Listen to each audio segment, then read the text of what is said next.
Dungeon Doors is a one versus all game where the DM, Doormaster, will be playing against all the other players who are trying to defeat the Doormaster. Now let's jump into setup. Decide who will be the Doormaster and they will shuffle the Doors deck and draw 5 doors. They can discard as many doors as they wish to draw the same amount. They will place 3 of these face down to create the dungeon's first floor. Then they draw another 3 to always have 5 doors in hand. The party players will draw a hero card. If your hero starts with a treasure card item, go get it from the treasure deck.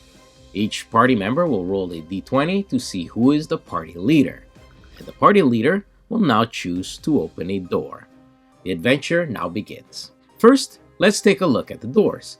Obstacles and treasure rooms have a task to complete by rolling the d20 and using your hero.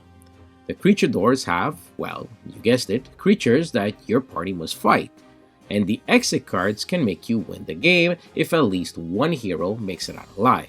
Now, depending on how well or badly you do in a room, the room will get a condition.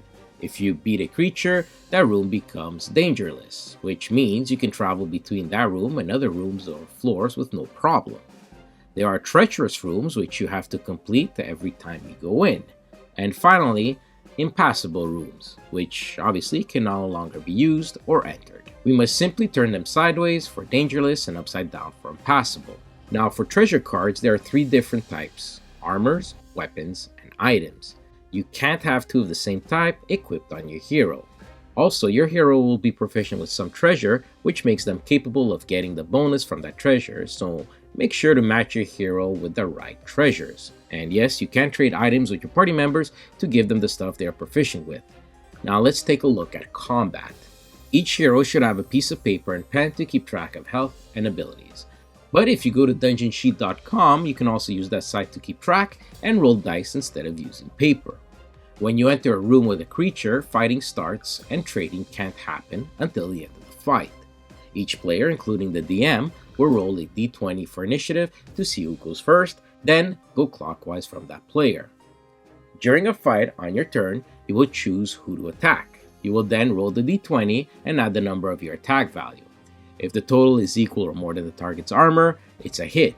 You will then roll a d6 and add your damage value to that roll to see how much damage you inflict. Instead of doing an attack, you can use a heroic ability or a treasure card. Keep going around the table until the creature is defeated or all heroes are dead. If your hero's health drops to 0 and no one can revive you, you will pass into the afterlife where you draw 1 random afterlife card and will play that role until the end of the game, or if someone brings you back to life. Find the exit room and actually complete it to win the game as a party. On the other hand, if you all die, the Doormaster wins.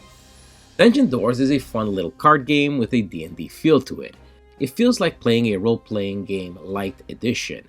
It's small enough for traveling and can be played almost anywhere. The artwork and item names are great, but we suggest you don't go look through the cards when you buy the game, so you get a nice surprise every time you enter a room or a treasure. You can also get the Big Bad Evil Guy mini expansion, which adds some awesome boss fights. Just a fair warning though that if you are 113 years old, well, this game is not for you. If you're looking for a fun RPG-like game with a DM controlling the monsters and dungeons, then have a go at Dungeon Doors.